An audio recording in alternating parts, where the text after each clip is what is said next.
Ya estamos de vuelta para seguir con las ponencias tan interesantes que estamos teniendo el día de hoy.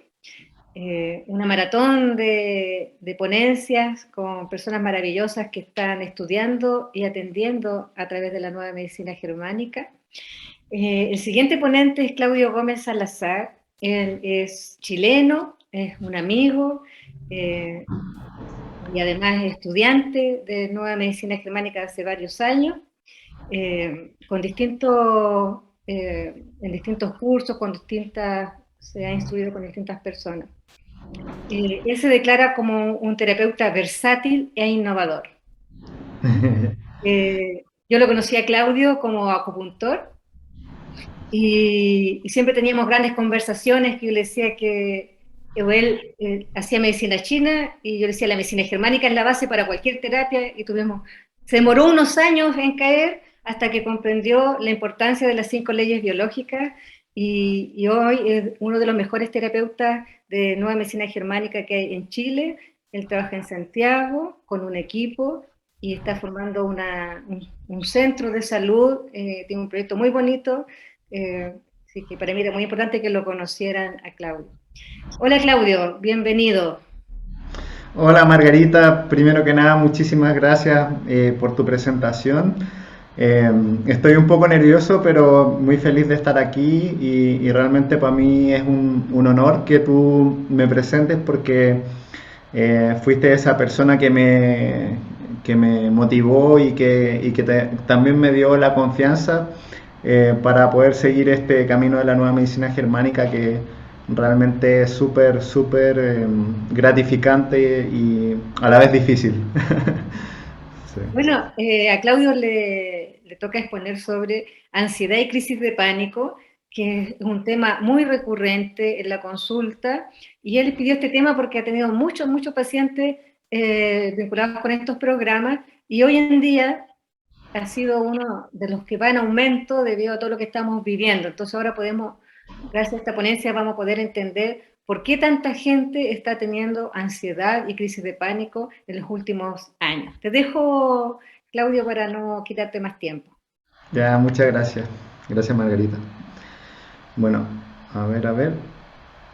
Bueno, quiero comenzar un poco comentándoles que Eh, bueno, una de las cosas que siempre mis pacientes rescatan cuando los acompaño en este tipo de enfermedades es que justamente yo he vivido las crisis de pánico, las viví justamente cuando estaba estudiando danza, ese tipo musculoso era yo hace 7 años atrás y la verdad es que claro, cuando estaba estudiando danza en la escuela moderna, en un instituto profesional, y venía saliendo de una depresión y empiezo a experimentar por primera vez las crisis de pánico. Personalmente me daban sobre todo cuando me subía al metro, a la micro, experimenté muchas veces esta sensación de angustia, de nerviosismo y algunas veces tuve unas crisis de pánico bien fuertes con esta sensación de que te vas a morir. Luego viene todo, uno se tensa tanto que después llegaba exhausto a mi casa por las crisis de pánico. Pero bueno, gracias a la vida conocí la nueva medicina germánica.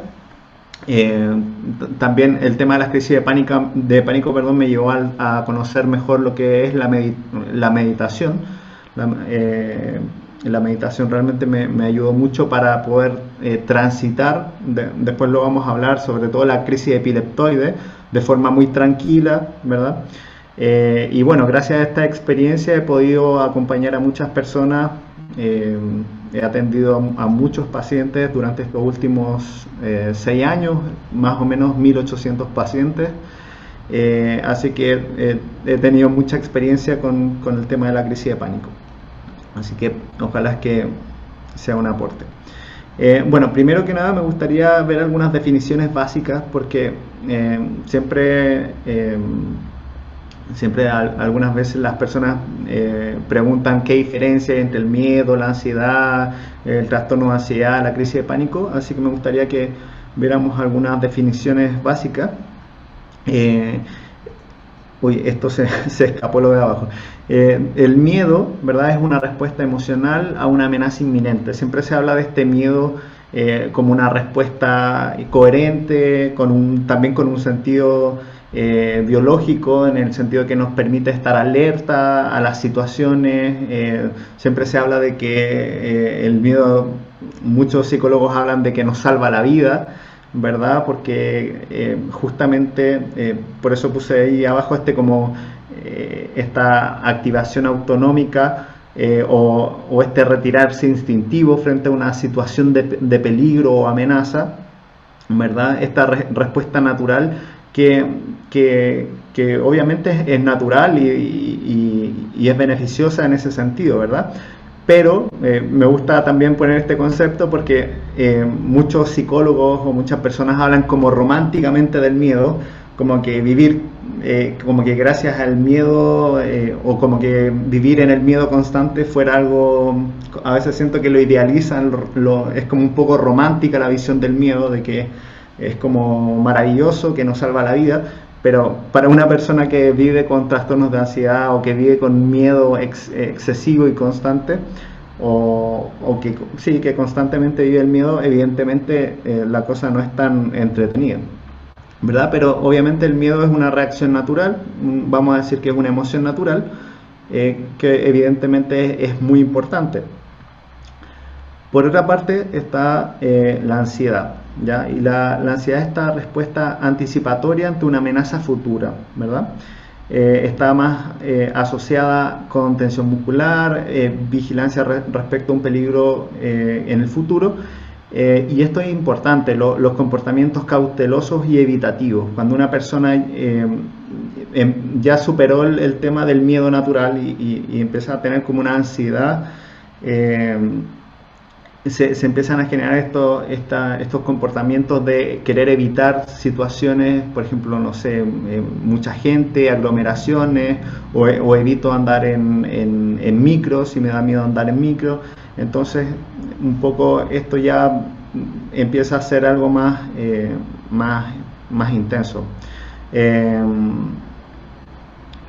Evidentemente también hay una ansiedad que es natural, ¿no? Por ejemplo, no sé, una ansiedad, la ansiedad que siente un niño cuando va a llegar el viejito pascuero. Esa ansiedad, por supuesto que es una ansiedad que no tiene nada de malo, natural, incluso es parte de la adrenalina, ¿no? Del niño, y en ese sentido está todo bien, ¿sí? Pero el problema entonces es cuando comienza a haber este miedo y esta ansiedad excesiva, ¿verdad? Y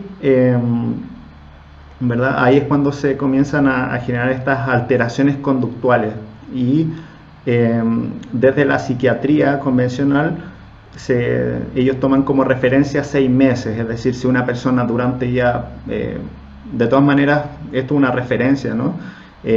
No sé, alguien que tiene 5 meses con la ansiedad constante ya también se puede hablar de un trastorno de ansiedad. Pero cuando esto ya es constante y es excesivo y empieza a limitar nuestra vida, evidentemente aquí estamos frente a un trastorno de ansiedad. Y lo que vamos a ver entonces, chuta, que es un ataque de pánico. Ya. Entonces vamos a ver ahora que algo que está asociado, ¿verdad?, a los trastornos de ansiedad, que son los ataques de pánico. Ya vamos a ver la definición, ya después vamos a ver cómo se traduce todo esto a la nueva medicina germánica. Un ataque de pánico entonces sería un acceso brusco de miedo o malestar intenso que alcanza su máximo en cuestión de minutos, ¿verdad? Es una situación muy abrupta.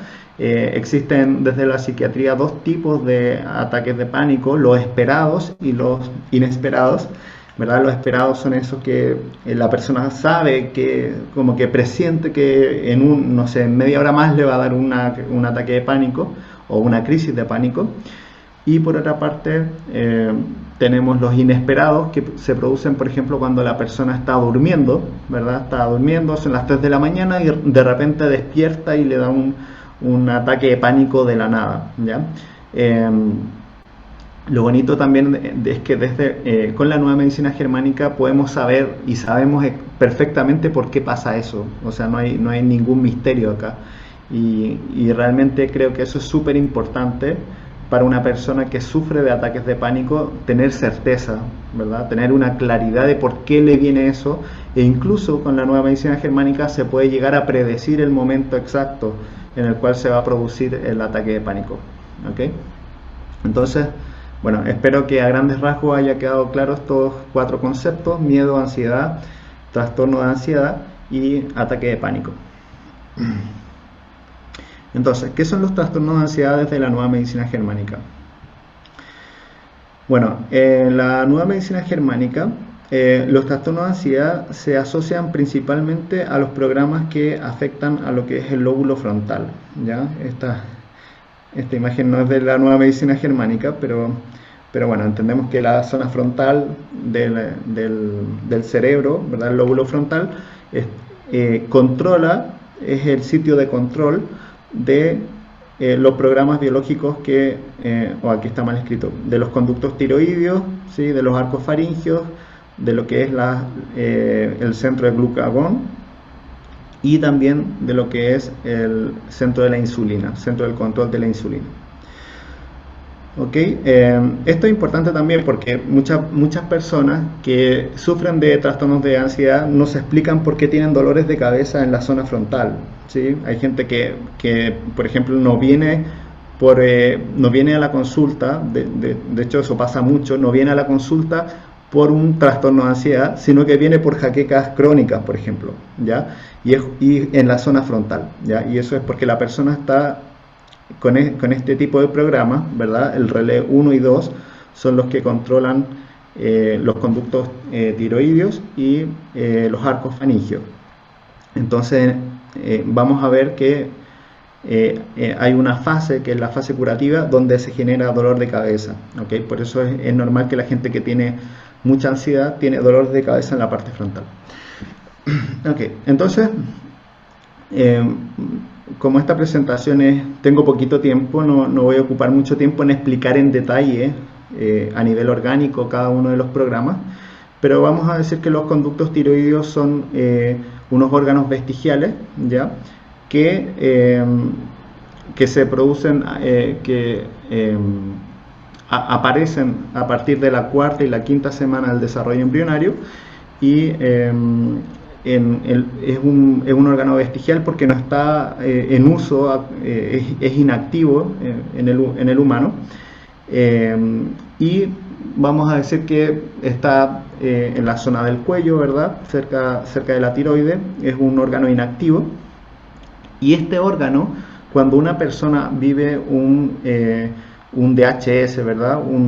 Una situación conflictiva, un conflicto biológico que tiene que ver con sentirse impotente, con sentirse de manos atadas, con sentir que no tengo el control de una situación, ¿ya? Se va a activar este programa, ¿okay? Que va a generar en la fase activa, en la fase de estrés, ¿sí? Esta fase de acá, en la fase de estrés, cuando la persona se está sintiendo impotente, se va a generar una úlcera del epitelio pavimentoso de estos conductos. Y en la fase curativa, y también importante, aquí se van a sentir algunas puntadas en el cuello, dolor en el cuello, y en la fase curativa se pueden generar incluso estos quistes eutiroideos, perdón. ¿Ok? Entonces, ¿qué es lo importante? Me gustaría que nos quedemos con el tema del conflicto, sobre todo. Por ejemplo, ¿cuándo se produce esto? De hecho, esta semana atendí un paciente que está con un fuerte trastorno de ansiedad porque a la mujer, a su esposa, le diagnosticaron cáncer de colon y de hígado. Bueno, yo también lo estoy ayudando, atendiendo a los dos, al esposo y a la señora con el cáncer. Y evidentemente él se siente impotente justamente porque no puede ayudar, no puede hacer nada directamente para ayudar a su señora.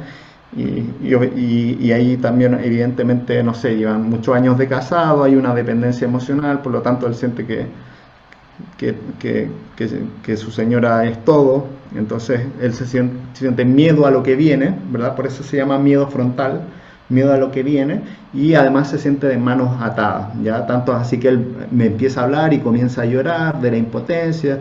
Esto es muy común. ¿sí? Y él está justamente en esta situación. Y fue interesante porque nos pusimos a conversar y nos damos cuenta de que él lleva en realidad años con este programa, y que comenzó cuando él tenía un hermano que justamente tenía epilepsia y crisis de pánico, un hermano. Iban a la iglesia y estaba él, o sea, no, estaba la mamá, él y el hermano que tenía epilepsia. Entonces el hermano estaba en la misa arrodillado y a veces quería salir de la misa porque sentía que le iba a dar un ataque de pánico, y la mamá lo agarraba del brazo y la mamá pasaba el brazo por acá y le decía, no, tú te quedas acá escuchando toda la misa.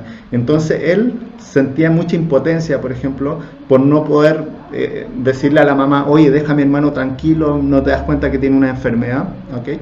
Entonces vemos que desde niño incluso una persona puede activar estos programas. Bueno, también sabemos que incluso los animales pueden activar estos programas.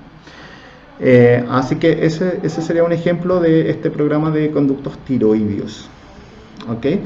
Entonces el trastorno de ansiedad siempre, o esta ansiedad constante, se va a generar siempre en la fase de estrés del programa, ¿sí? En la fase activa, ¿sí? Romy, me cerré la... luego tenemos otro programa que es súper importante, ¿sí? Que es el programa de los arcos faringios, ¿ya? Los arcos faringios también son unos órganos vestigiales, ¿okay? Que también son unos conductos que tienen que existen en los animales, en los peces, ¿verdad? Vienen de los arcos branquiales y tiene que ver con el tema de es como una reminiscencia que tiene que ver con una sensación de estar ahogado. O sea, los arcos branquiales justamente sirven para respirar bajo el agua, pero los humanos tenemos estos vestigios que muestran el desarrollo evolutivo. Entonces, nosotros también tenemos estos arcos faringios y por lo tanto estos programas están relacionados con una situación que se ve venir de frente y que tiene que ver con la indecisión, ¿sí? Una situación que me da miedo, ¿sí? Nos podemos imaginar un conejo que ve de frente un zorro, pero el conejo no sabe para dónde ir, ¿sí? No sabe qué hacer. Entonces, este programa se da mucho, por ejemplo, actualmente con el tema de las vacunas, se da mucho actualmente también para los pacientes de la nueva medicina germánica. Esto es muy común porque justamente están en la indecisión, ¿sí? De si tomar un tratamiento convencional o tomar el tratamiento de la nueva medicina germánica, ¿sí? O me hago quimioterapia o no me la hago, ¿okay? Pero también este programa se puede dar en muchos otros tipos de situaciones. Por ejemplo, cuando una persona tiene una indecisión por me cambio o no de trabajo, ¿ya? De hecho, yo tuve la experiencia de atender una psicóloga que consultó por trastornos de ansiedad y justamente yo le ayudé también a resolver ese conflicto. Lo que más me sorprendió a mí fue que cuando la psicóloga resolvió este programa, en la fase curativa, ¿okay? Es cuando se produce la crisis de pánico. Y como ella resolvió el conflicto, evidentemente, ella tenía la indecisión de cambiarse o no de trabajo. Al final toma la decisión de cambiarse de trabajo, soluciona su conflicto y luego le da una crisis de pánico, ¿ya? Y esto a mí me marcó mucho porque cuando ella presentó la crisis de pánico, me vino a reclamar de que después de la última terapia le había dado una crisis de pánico y que cómo era posible que haya pasado eso. Además yo le había hecho acupuntura, entonces que la acupuntura, que mi terapia le había hecho mal, y cuando justamente pasó lo contrario. O sea, justamente gracias al trabajo que hicimos ella resolvió el conflicto y tuvo esa crisis de pánico y después de eso ya anduvo súper bien. Pero eso me demostró que, bueno, a pesar de que los psicólogos o a veces los psiquiatras estudian muchos años, no conocen la estructura de la enfermedad, ¿ya? Y esto es súper importante, ¿sí? Ellos se dedican a esto. Bueno, también está el programa de células alfa, que está relacionado con el que es controlado desde el relé 19, Y lo quise agregar porque siempre las personas asocian ansiedad a ansiedad por la comida, ¿ok? Y justamente este programa genera esa ansiedad de comer especialmente cosas dulces o cosas calóricas, ¿ok? Este programa afecta a las células alfas del páncreas, genera una insuficiencia de glucagón y tiene que ver con que la persona, con un miedo frontal relacionado con la resistencia y el asco, es decir, la persona vive una situación desagradable que siente que tiene que resistir, que tiene que aguantar, y también que le da asco, ¿ya? Por ejemplo, también esta semana atendí a una persona que tenía este programa, o ya está en la fase curativa, pero todavía lo tiene en realidad porque está en la fase curativa, y se le generó justamente cuando vio a su pareja besándose con otra mujer, ¿verdad? Una situación como repulsiva que le dio asco. De todas maneras, esta persona también trae este programa desde niña, y también este programa, vamos a decir como este tipo de ansiedad o que puede llegar a ser un trastorno de ansiedad que también está relacionado con la bulimia. Eh, eh, es muy común en personas que han vivido también abuso sexual, ¿sí? Por ejemplo, también esta misma paciente me contaba que el papá consumía alcohol y la obligaba a darle besos en la boca después, ¿ya? Entonces de ahí viene una sensación de asco, de repugnancia y de tener que resistir esta situación, ¿okay? Uy, el tiempo corre rápido, nunca había hecho una presentación tan rápido. Quise anotar esto, que lo vieran para que ustedes, mientras yo voy hablando, vayan viendo también cómo se manifiesta a nivel físico. Bueno, también está el programa de células beta, ¿verdad? Que también está asociado a un miedo frontal y tiene que ver, es el mismo conflicto básicamente, pero en la forma masculina. En este caso el conflicto es que tengo que estar siempre luchando, tengo que estar resistiendo. También esta semana atendí a una mujer que tiene trastorno de ansiedad y ella sobre todo viene por los dolores de cabeza siempre en la zona frontal, justamente en esta zona, ¿okay? ¿Por qué? Porque ella tiene 3 hermanos hombres y ella es la única mujer, entonces ella siempre está luchando contra los hombres y demostrando que ella como mujer también es valiosa, ¿sí? Entonces ella está siempre luchando activamente discutiendo con los hombres, ¿sí? Y con su pareja y todo. Entonces quise agregar esto. Ahora, también, para que sepan, también dentro de los ingredientes de una crisis de pánico, que para allá vamos, una crisis de pánico fuerte, podremos encontrar también este programa de retina, ¿sí? El CBS de retina, ¿okay? Que en este caso no tiene que ver con una ansiedad al futuro, sino que con una amenaza, la persona siente paranoia, ¿sí? Siente constantemente, siente como vigilado, se siente acechado, como que, por ejemplo, no sé, puede ser que es muy típico también en niños, cuando la mamá está siempre encima, diciéndole, oye, tienes que hacer esto, hace esto, esto. Entonces, él incluso hay niños que se sienten observados, o no solo niños, sino que personas que se sienten observadas en casi todo el tiempo. Y este programa también genera, no una ansiedad, pero sí un nerviosismo y una paranoia, una sensación de que me puedo quedar atrapado también en este lugar. Lo vamos a ver en la crisis de pánico, ¿sí? También es muy común que en las crisis de pánico se produzcan, por ejemplo, que la persona pierde la visión, ¿ya? Y esto es justamente porque está activo este programa de retina. ¿Ok? ¿Cuál es la diferencia entre este programa de retina con el siguiente? ¿Ok? Con el de cuerpo vítreo. Es básicamente lo mismo, la única diferencia es que el otro, aparte que afectan a diferentes zonas del ojo, en el otro la persona se siente amenazada por circunstancias, en cambio en este la persona se siente amenazada por una persona, por un una persona concreta, ¿sí? ¿sí? Por ejemplo, este tipo de ansiedad o nerviosismo podríamos llamarlo, tiene que ver con, por ejemplo, cuando la persona tiene miedo de encontrarse al ex pololo en la calle, por ejemplo, o cuando, en el caso de la retina, cuando una persona tiene una deuda y la deuda lo persigue, o una enfermedad me persigue, o incluso las crisis de pánico me persiguen, donde yo voy me persiguen. Entonces, esto va a afectar a la retina, ¿ya? Y va a generar un compromiso visual.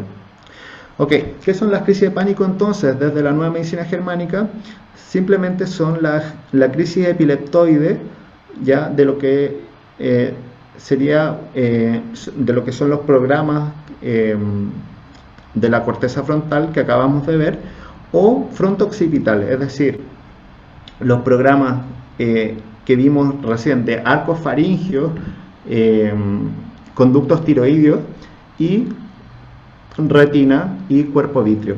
¿Okay? Entonces, bueno, siempre yo voy a explicarlo rápidamente. Esto muestra un poco el funcionamiento del sistema nervioso en cuanto a ciclos de simpaticotonía y vagotonía, ¿verdad? Cuando la persona vive en la situación de miedo, la persona entra en un estrés permanente, por ejemplo, una indecisión permanente, que sería el CBS de los conductos faringios. Cuando la persona soluciona el conflicto, ¿verdad?, se va a generar este cansancio, dolor de cabeza, sensación de ahogo, ¿sí? Pero en la mitad de la fase curativa está lo que es la crisis epileptoide, ¿ya? Y aquí es donde la persona va a experimentar, cuando tiene un conflicto de arco faringio más el de impotencia, y además si sumamos el de cuerpo vítreo más el de retina, aquí la persona en esta fase de crisis epileptoide va a experimentar una crisis de pánico muy fuerte, muy fuerte, y con los diferentes síntomas, ¿sí? Dolor en el cuello, sensación de ahogo, dolor en el pecho, va a perder, puede incluso que sienta que la vista pierde un poco una visión borrosa, ¿verdad? Pero sobre todo la persona se siente con mucho miedo, o sea, es la combinación, aquí está más explicado, ¿sí? Esto es lo que veíamos recién, ¿sí? El relé de los arcos faringios y de los conductos tiroideos, más los del cuerpo vítreo, lo de las retinas, más el cuerpo vítreo. Si están estas zonas todas activas en el cerebro, se va a generar una crisis de pánico hecha y derecha. De hecho, el trastorno de pánico es cuando la persona vive este programa constantemente, ¿ya? Y evidentemente, ¿cuál es el problema de la crisis de pánico? Que la persona no sabe que está en la mitad de la fase curativa y se asusta mucho, y cómo no, o sea, es comprensible. Por eso que en las terapias nosotros tenemos que preparar a los pacientes para que vivan la crisis de pánico. Se asusta tanto que esta misma crisis se vuelve un conflicto en actividades, es decir, la persona recae y en vez de pasar a la fase de normotonía, la persona está constantemente, ¿sí?, entre la crisis epileptoide, pasa de nuevo a la fase activa, soluciona el conflicto, ya sea porque toma la decisión, o porque logra solucionar su impotencia, o porque logró deshacerse de eso que lo perseguía, de la deuda, o de estar al acecho de alguien, o alguien estaba al acecho y eso ya no pasa, y cuando soluciona esto, ¿okay?, se va a producir finalmente la crisis de pánico, perdón, el ataque de pánico, ¿verdad? Por eso que la clave, yo siempre digo que esto es como una ola, es como cuando uno va al mar y viene la ola, tienes que aprender a superar esta ola. Si la sabes superar y la superas tranquilamente y además resuelve los conflictos biológicos de forma definitiva, la persona sí va a entrar a esta fase de normotonía, y eso va a ser una persona que superó definitivamente la crisis de pánico. ¿Sí? Esta pregunta a mí me pareció interesante porque cuando yo empecé a atender pacientes con crisis de pánico me di cuenta que no estaban solamente los programas que vimos recién. Los seres humanos son más complejos y por eso hay crisis de pánico que se producen con convulsiones, la persona tiene un miedo y después convulsiona, o después, o la persona tiene un ataque de llanto, o a la persona se le duermen las manos, ¿verdad? Le da una hipoestesia.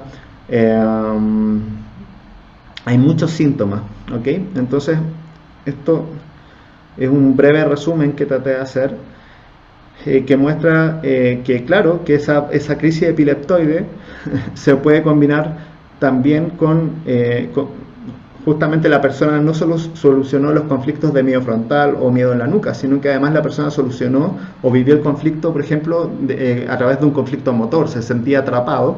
Por lo tanto, en el ataque de pánico se va a presentar con convulsiones o con tics nerviosos, por ejemplo.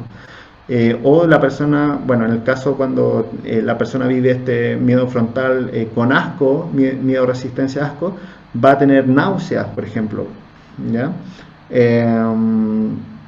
Si la persona vive este programa combinado con un CBS de periósteo, va a presentar sensación de frío, por ejemplo, en las manos o en los pies, sensación de hormigueo, adormecimiento. También la persona se puede desmayar, ¿sí? Entonces, es súper interesante que en la medicina oficial como que no existe esa claridad de poder saber exactamente qué conflictos tenemos que trabajar para que esta persona que tuvo una crisis de pánico con ciertas características logre realmente, si bien se supone que resolvió el conflicto, es muy probable que esa persona recaiga, pero ya sabemos qué tenemos que trabajar. Bueno, un poco para ir terminando, no sé si ya estoy, no sé, falta poquito. Para ir terminando, bueno, lo más importante, y esto es algo súper importante, siempre todos estos programas biológicos, ¿verdad? Nosotros decimos que son conflictos biológicos, no conflictos emocionales, ¿ok? ¿Por qué? Porque la persona, para activar cualquiera de estos programas, tiene que vivir una situación real. Estas cosas no es que la persona es indecisa simplemente y por eso activó el programa de arcos faringios, sino que realmente la persona tiene que haber vivido una situación real a partir de la cual se genera y se activa este programa de supervivencia. Por lo tanto, la clave siempre es identificar cada uno de los programas biológicos que están activos, ¿ok? Por otra parte, creo que es súper importante para que la persona realmente pueda sanar o superar estas crisis definitivamente, es súper importante que el paciente conozca muy bien cada una de las fases del programa biológico, ¿ok? Y incluso pueda saber que si soluciona el conflicto le va a pasar a los días o a los 4 o 5 días le va a venir, por ejemplo, la crisis epileptoide. Eso lo podemos calcular. Por otra parte, creo que es fundamental y como terapeuta he podido apreciar en estos últimos años que he estado profundizando en herramientas de psicología, especialmente lo que es la terapia racional emotivo-conductual, y hacer un trabajo profundo con las creencias. He podido comprobar de que es súper importante que el terapeuta que trabaje profundamente con una persona que tiene un trastorno de pánico, ¿verdad? Que es una situación constante, crónica, es fundamental trabajar a nivel de creencias y a nivel de identidad. ¿Ya? No es suficiente con estos pacientes decirle, oye, tienes que estar más tranquilo, o mira, tómate un baño y relájate, o medita 5 minutos. No es suficiente. ¿Okay? Aquí hay que trabajar a nivel de creencias porque la persona está en un patrón que le hace estar en una indecisión constante o le hace sentirse impotente constantemente. ¿Okay? Bueno, aquí tenía un ejemplo. Justo ayer yo estaba un poco desesperado, decía, oh, ¿qué hago? No, un ejemplo. Y justo me llegó una paciente muy querida, de hecho ella se atiende conmigo hace muchos años y viene una vez al año a verme. Y llegó desesperada porque ella es bailarina y ella no quería vacunarse. ¿Okay? Ella no quería vacunarse. La cosa es que le salieron como bailarina, ella trabaja en canales de televisión, etcétera, y llevaba meses que le están pidiendo el pase de movilidad, le están pidiendo, tiene que tener el pase, y justo le salió una pega muy buena, obviamente que eso le ha afectado mucho en la parte económica, pero además le salió un proyecto muy bueno que implicaba viajar fuera de Chile y hacer una gira por América, por Latinoamérica. Por lo tanto, ella sintió tanta presión, y además que toda su familia se vacunó, y ella es muy apegada a la mamá, y la mamá hipocondríaca, y todos los días le decía, oye, vacúnate, oye, vacúnate, oye, vacúnate. La cosa es que ella estaba tratando de no vacunarse, pero como tiene esta dependencia emocional con mamá, finalmente terminó vacunándose, ¿ya? Y se vacunó el lunes, y el martes le viene una crisis de pánico, pero así salvaje. Le dio una crisis de pánico muy, muy fuerte porque ella llevaba meses preguntándose, ¿me vacuno o no me vacuno? Pero si bien ella había tomado, por ejemplo, ella tomó mis cursos de meditación, etcétera, nada de eso le sirvió realmente. ¿Por qué? Porque ella tiene la creencia de que para estar bien con su mamá, de que la forma de amar a mamá es obedecer a mamá. Ella desde niña siempre obedeció a mamá. Lo que le decía a la mamá, ella lo hacía. Por lo tanto, si no obedece a la mamá, se siente culpable, ¿verdad? Y esta culpa, esta presión, esta culpa de que no estoy haciendo lo correcto, no estoy haciendo lo que mamá me recomienda, se le hizo insoportable. Por lo tanto, hubo un momento en que se dio, ¿verdad? Bueno, eso le hizo solucionar el conflicto, ¿verdad? Pero ella está, gracias a eso también ella tomó conciencia de como de lo influenciable que es en relación a esto. Pero en el caso de ella, justamente se dio cuenta de eso, de que lo que trabajamos para que no recayera en este conflicto es hacerle ver muy claramente que ella tiene esta creencia y cómo ella va a gestionar la culpa cada vez que va en contra de lo que dice mamá, ¿ya? Y esto implica trabajar para generar un cambio de percepción que le permita ser más flexible, ¿sí?, consigo misma, y no necesariamente caer en esta culpa que le genera miedo e indecisión por no seguir lo que dicen los demás, ¿ok? En este caso su mamá, ¿ok? Bueno, creo que eso... Ah, sí, aquí yo ponía esto de la importancia de trabajar a nivel de creencias y de identidad. O sea, para que ella realmente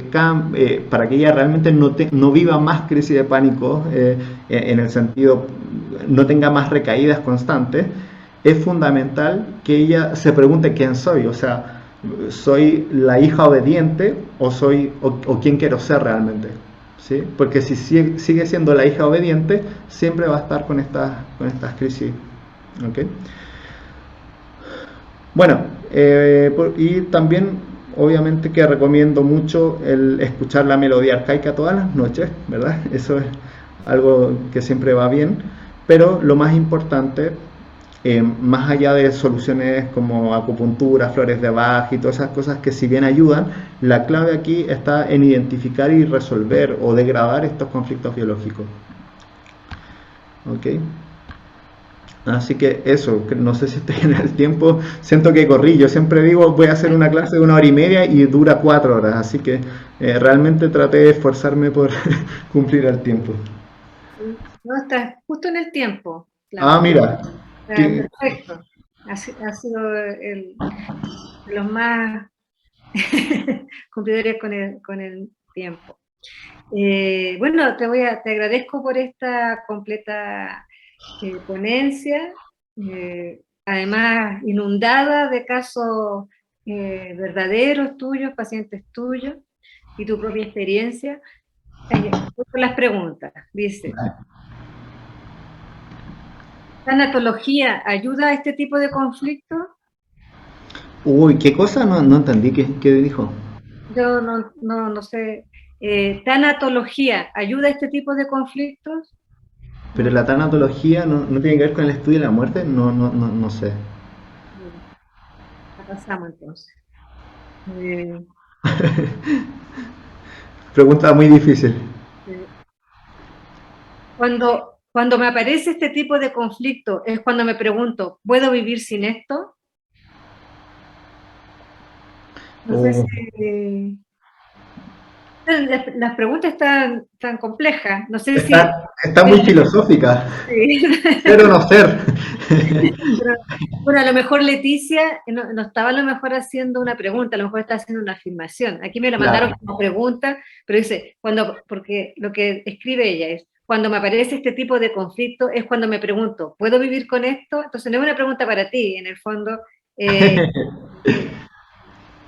fue una expresión de ella, ¿puedo vivir sin esto? Sin esto. Y bueno, Leticia, Claudio te acaba de decir que tiene solución. ¿No es cierto? Se puede vivir sin crisis de pánico. Sí, sí, es complejo, pero se puede, realmente se puede. Eh, Leticia también te pregunta, Claudio, ¿cuál es el conflicto en un niño de 5 años que siempre tiene hambre? Bueno, creo que lo mencionaste. Que siempre tiene hambre, claro, ahí tiene que investigar el CBS de lo que son el centro de glucagón o células alfas del páncreas. Y bueno, si el niño también puede ser el del centro de la insulina. Bueno, aquí Marle pregunta, Claudio, ¿has tenido pacientes que constelados tengan estos SBS? Sí, totalmente. Bueno, de hecho es una constelación, ¿no? Cuando hay dos conflictos, uno de impotencia y uno de indecisión, de miedo frontal con indecisión, la persona ya eso es una constelación frontal. Y claro, lo complejo de esto es que esto generalmente se combina con otras constelaciones territoriales. Por ejemplo, la persona además puede tener crisis de pánico y puede tener lo que se llamaría una bipolaridad o una depresión. Entonces, constantemente, de hecho lo habitual es que la persona no solo tiene crisis de pánico, sino que también hay algún otro trastorno, ya sea, como digo, depresivo o maníaco depresivo o algún trastorno también alimenticio, etcétera. Así que sí pueden estar todos juntos. Además que estos programas, estas constelaciones que generan las crisis de pánico suelen ser procesos muy largos porque como primero van al psicólogo o al psiquiatra y se medican y todo eso, cuando Claro. llegan a la consulta ya han pasado por un proceso largo y Sí, han sumado conflictos en vez de ir resolviendo conflictos. sí, no, generalmente, como dice Margarita, de años.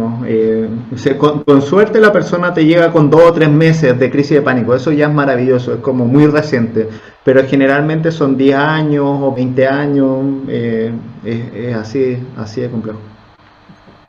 Eh, Acá hay una pregunta que está interesante, pero no sé si la vamos a poder responder. Es de Javier Herráez, que te pregunta, ¿las crisis de pánico se alargan por activación de la médula suprarrenal? Uy, no, ahí me pilló. No. Si Javier tiene la ¿Se, respuesta. se se refiere al programa también de la médula suprarrenal? Me imagino que activación del programa de la médula suprarrenal, De la corteza. o de la médula, habla de la médula, donde se produce la adrenalina y la noradrenalina. Ah, no, ahí No sé no, la respuesta tampoco. no. Habría que Carolina, investigarlo. tarea para la casa. Tarea para casa, sí. Carolina pregunta, ¿el programa del cuerpo vítreo se puede sentir miedo paranormal? Eh, sí, bueno, de hecho, la corteza visual, los programas de miedo en la nuca están relacionados también con lo que son con la percepción o ¿cómo se dice? Eh, bueno, tanto como con lo que es las alucinaciones, ¿verdad? Pero también la persona puede tener una hipersensibilidad y puede percibir esas cosas. Especialmente, de hecho esto también lo he escuchado, que las personas que tienden a tener esta constelación occipital pueden ser personas muy visionarias, personas que ven el futuro, como que tienen eso muy desarrollado. Sí, hay muchas personas que trabajan gracias a esa constelación y son famosos porque pueden adivinar y ver cosas que los demás no pueden ver. Bueno, personalmente yo tengo también esos programas y me considero visionario, pero no puedo adivinar el futuro ni nada de eso. Entonces, en esos casos es mejor no sacar a las personas de las constelaciones, ¿cierto? Le quitaríamos el trabajo. Le Claro, sacaríamos el quedaría, trabajo. después termina con cáncer de hígado. Eh, sería una constelación cerebral de miedo frontal, corteza no territorial, constelación de miedo frontal. Cuando hablas de ansiedad, bueno, no sé si entendiste la pregunta. Es que ahí, claro, es que ahí está mezclando lo que es los programas territoriales. Que claro, por ejemplo, los programas territoriales, ¿verdad?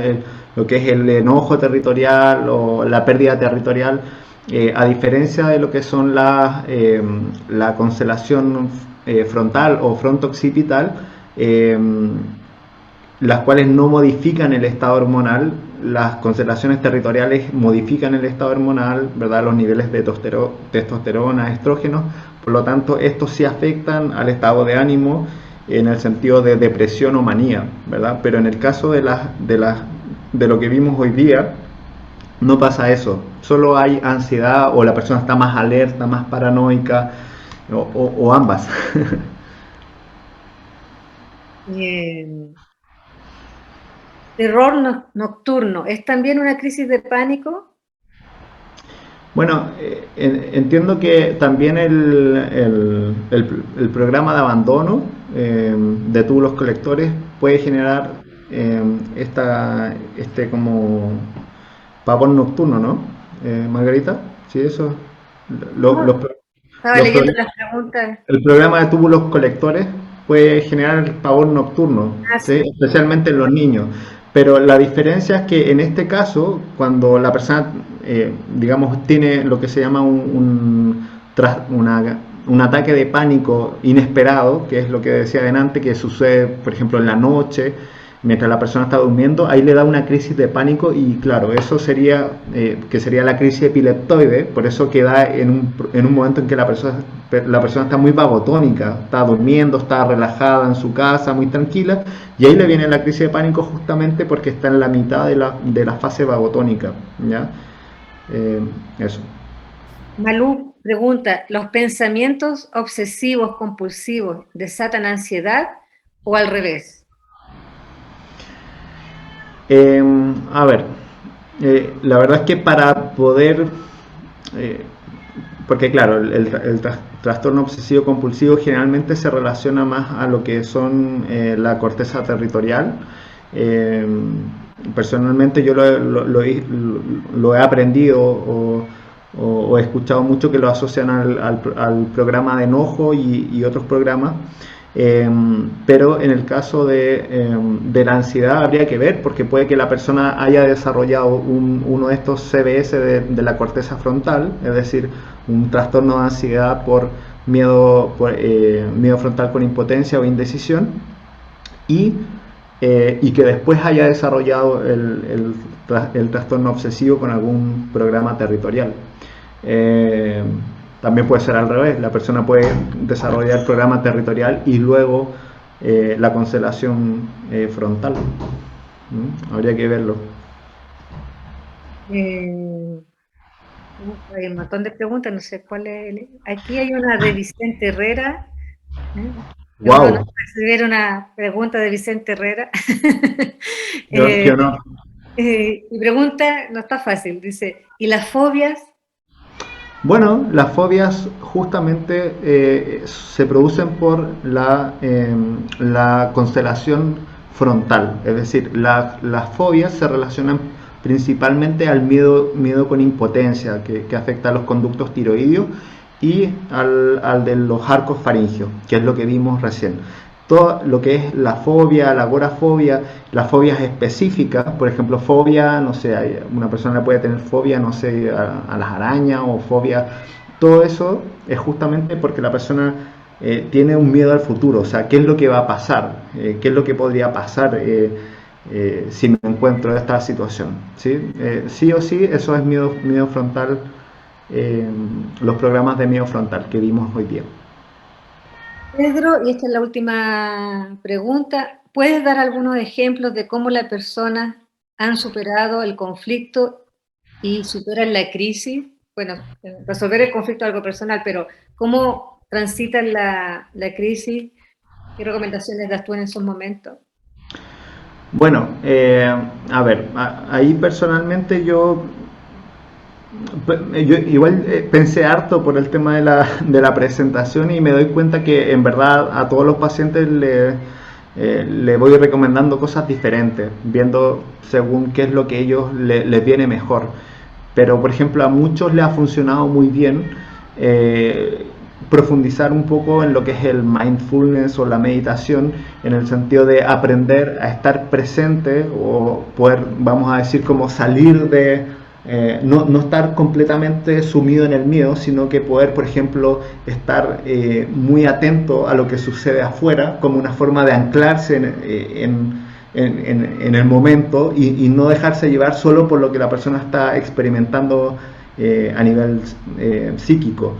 También han habido personas que incluso también he tenido pacientes que han podido realmente eh, y esto es clave dentro de lo que es como la meditación, aceptar lo que está pasando. Es como, sí, me está latiendo el corazón rápido, sí, me están tiritando las manos, acepto que está pasando esto. Pero, como tenemos el fundamento de la nueva medicina germánica, podemos aceptar cada uno de los síntomas. Sí, me duele, siento un tirón en el cuello, ¿verdad?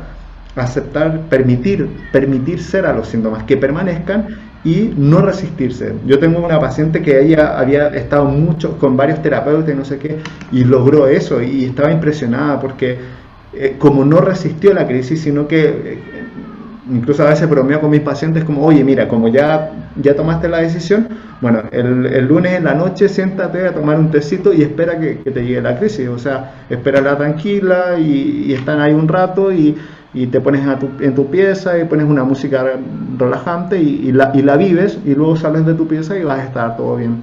O sea, nadie se muere de las crisis de pánico, por eso, y lo que yo aprendí y lo que yo he practicado justamente, y por eso yo digo que el que realmente sabe meditar o estar tranquilo es el que vive una crisis de pánico y estar, permitirla, ¿sí? Vivirla sin generar drama, sin sabiendo que no te vas a morir, no permitir que el ego dramatice mucho con la situación, sino que, bueno, es parte del proceso de la crisis epileptoide y voy a estar tranquilo.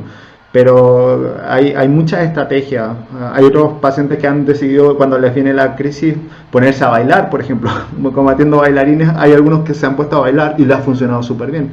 Entonces esto hay que verlo de caso a caso.